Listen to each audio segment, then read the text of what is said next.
Kwa baby Adom TV Badwam dwumadi eso ye de kase no akogu sesie nene me clients me wo fanimpon papa wo Germany Hamburg na ohye tinale say nene medem ko papa ayo de abrem ne de ye mo ka bia support ti papa me da se wo fidie no eda ha ohye Adom TV na mishrawo no onye okese minim se titu bebre nso mo bia mo hye na atoata ahomachi anopai ya chia wo bia wo bia nkwaso eda se anati wanso sa wai ya chia wa nopai eda mo ase pa enya me nkwa me gina ha ene me ne o man hene kwabna sante se de bia uhunu no ho aye fese be mamu gina na so ankasa say na ho de level na ye different enya me adom no na no so ye ni a e wo se nipa fam no so ye nti ene nyame de ne kabomu a hu se nhira ne blessing no na ye bebre nti wo so ye o de esa nyame no wo hwe de bia nti wo so nipa fam de na wo so wo ye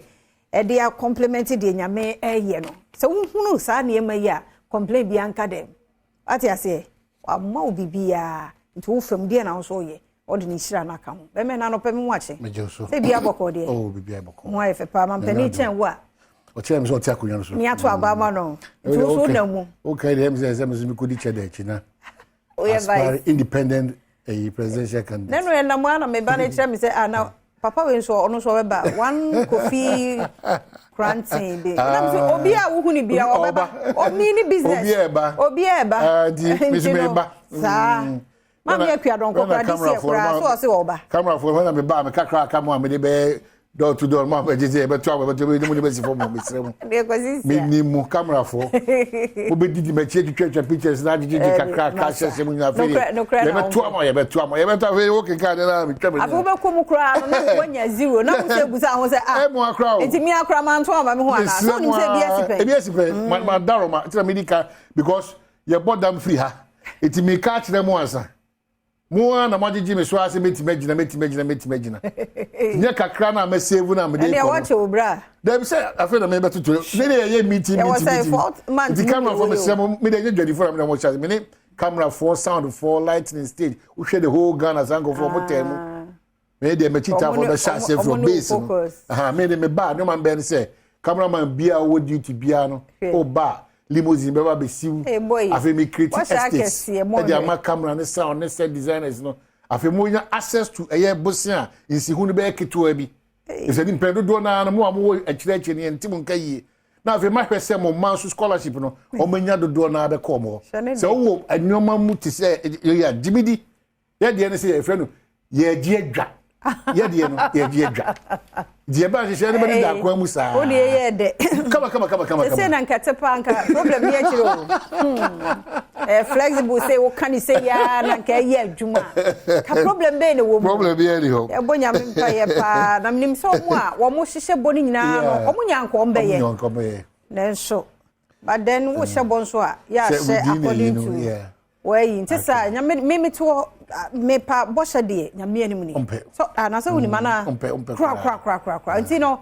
so wo ka bibia ye obaka ye na jai kasa bibiri bi no ya de no no a surprise me no me tuche sa me de be ma o ba be kasa bebre me ba na zero e no sa de wa ha me nti me ye sure sa na Ghana ye nyina so ye tie nti asem bia ye mpanifo mo ka no muni so ye sra mo nka bebre woda sa ba ku bi mienu bi ana onim se do die kia ne ki wo betumi aya rafo bohwa dan se wo be ka bebre ni be wietire na afi ani so esa afi ani so mum because agena do o me camera girl this na Monday sir April dey so so edu ni da nyame asese o dey nso a che oh kakakro the man here beautiful Wednesday wow the man here beautiful they say me ka na koye fresh week no the only starting week they say obi a odi ne ho ya obi a no yifrim fache obi a waye bibia tia wa ka bibia office akọ ni pedue ni mama wa do nyame krasa se pa se otiase we dey fache den die fache because key misrawa fache safo a yedi bie koye nkunimdie ni asomdwie ne abrabopem wa odi ya obia wo mu bia na obia bibia ma otimi se aka okra na nkasa enye se aka oni pedua aka okra na akọwa ma ohu nipa na oti nipa na sem na ohu ni din na obi kana bibi kra yi toso fache yo enka bibi mu fache na ye wa nkasa okra ni pedua na adwene mu ye mu adwuma besrew mo amusumo na bo apayom mo se amanfo mo keka nkofo wo nsem mo tro ne o ma ni kwase mo tro fa nkofo adansi krumu awodo amudi unhu ye so na wo kafa nipa so o katu nipa so hweyie na da bi ba ebetima ye ne obaji wanim guase obaji wo haw nti se saa na montu na so nam ufiri officer ufiri fiewe mu ufiri asore mu ufiri asore kremfo asore dan ufiri ayi kuku ha efie mu na saa na wo de atwetwetwetwetwetwetwa one day ebetwa wo so na asa nti emmo bi ni ya onkudum pempenso bi a emwa it's very dangerous enipa bi di tro papa enipa bi su konkonsani ntwato so dia key ase oma ko hu suku enipa bi nimpa dansi kurumu pa ade na o ka no enye papa oni evidence bia etibesre enfa hia ni ahokyere ni ani bre ani ahoya enkeka nsem basa ntiase unni made ya sora no pa nyina ya bese yiri ye hu obi fi asem efa ho ben ano pa asem obi ni yiri asem efa ho ben o de wagye aboso de wo ka no mpo en kura kenye ya wasa de nyoma ensem fata be fiafia ho adwuma ye wo mi ba bi bia wo hu bia suku a wo mu potema oti o ba bia wo bia ye careful because e be use krata enche asem bia ba wo ye chief lawyer ana utwam pi so ye kire wase ye ti ona utwam na ukona utwam na utwam na utwam pi a ye be kire wase sisi a ti ye careful da shed na ocho fofrase no nyame mfa ne nkunim di abotiri no enhye ye nyina na ebeboa ama wo so watim de serie ahye wa furuma ma bia ka wo ne wabusua ne wadofo ena kwa adwode asem say well na wotwe na wie ye no na wotwe wie ye say de wasi aka no obi won ma na wo ahunioma bi wo ya kwan so ebi ahunioma bi wo ya asori ba bia obutu ba bia ahye bia no ne bia koso apese so adwene ba so program bi koso bi bia ehun wonfa so de etosi wo ba bi obetim de abrɛ but line up ne say ye gina heide ye ka o say nche apomudin won komo beba awon se pebeba agokansie beba asemidi ka beba enkomo bia de asie o fire apomudin wan na adwuma bi ne so ye de beba na afi de mpense mu so asoso ama de eye ne se ye wie bedwam no Adom TV koso de ne nhyehyɛ a ye papa no etoa so e de ma tie ma remfi koso am ofidie no enda de ye ya no pay se de fiaka no e bia na bibi da wakoma so apeso ne ebo honkoma number o de friend here 0302 21171 equals 4 701 equals 4 0302 211 equals 4 very important o frɛ 1 now 532 e be 533 e be 534 so e be tum na de da wakoma so bia no timi de abraham yet me dun call but answer na be 534 no quickly daily guide aba Ministry of Health will clear 14 essential medicine containers and a coca port and also honsem ebae tema youth navy clash 2 dead krata ba bontia navy for no so di instemu omo cheche de course okọ adwuso so a na anoda lawyer nyantachi oyare wi ni na eche omo sa abro no fenfran 35 ye lawyer kwamna boatin onya adwuso gina the late John Kumanem so odne come mashebejem JK Hogo Transport wins Total Energies Award and also an local Rotary Club Musa almost a Dr. Dan Parry. The Ghanaian Times also say IMF bailout second review meeting, Ghana to receive $360 million third tranche. Awaits management executive board approval. As a incommode and I'm not conscious eba. Le akwabna boate just still on Ujina Mama MPP Amanyu Kuno. And our fame GRA clears 14 out of 182 containers locked up at Tema Port. Hands over products to Health Ministry and also wants some support homegrown initiatives against insecurity. Ira Kandapa and Akache, your Western partners. Akache said the episode of 0302 211 701 equals 702 703 704 and also odi abana kwabna weekend Nshoma season says for no more chile. Okay. Oh, more chile. Okay.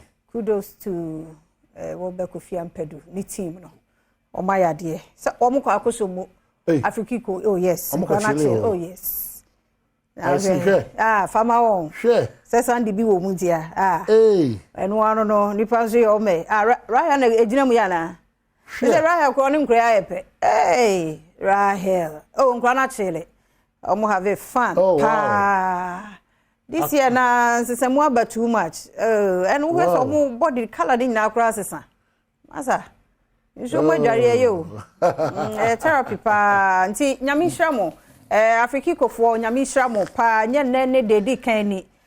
Mo support ye nyame hwamo pa nti se wo eastin ne mpotamo ba bia wo bia na ja wo pe ba bi asomwa hoho pese wo ne family no moko out na ja musum kwadwo mo ho a wo mu nua nso ye de omo makwa aba na be ka kasa mi anso me koroma ko testi ba omo maka no aka ne de na omu ni maduane mu nti no me doubt yo mokra nti Afrikiko River Front Resort wo mo eni de wo ye bia no akọ number na wo screen no ase no 0242 625624. Oh, machele 0242 625624.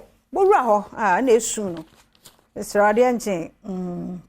Nti Nkwana na chili zan. Oh, mo na chili. Yeah. Nsroma season se ngwada no anti akoso ya namu. Makafu isu twa camera ne fam.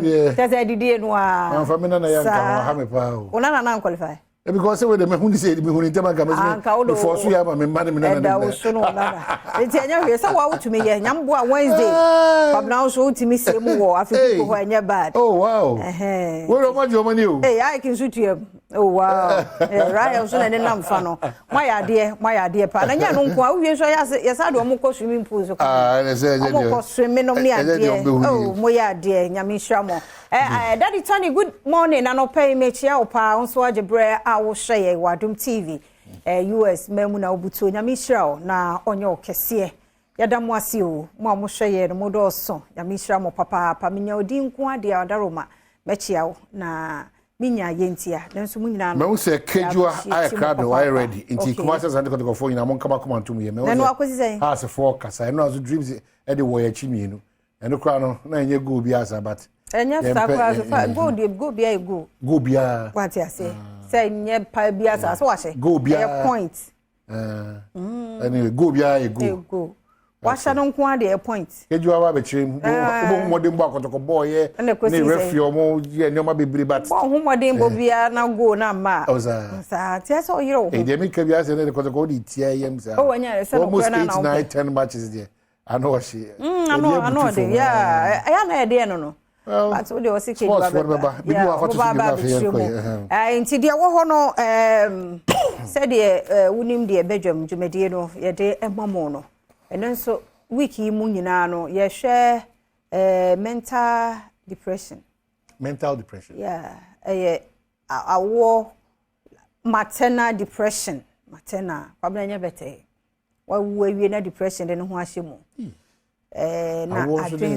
because when him say young girls especially we are there when you say the otie say the na amagina na na so ya na ntuo yi su enche bia obehwehwe say nyame ya adom na ware nyisan wo a onsa massa shape na mu bi obeye but anye yi bi mu ntia se de ntia wo so wo da na akure su na wo so sori ma no fo ontia se say ni kunu mu ano sa niema we mu nyina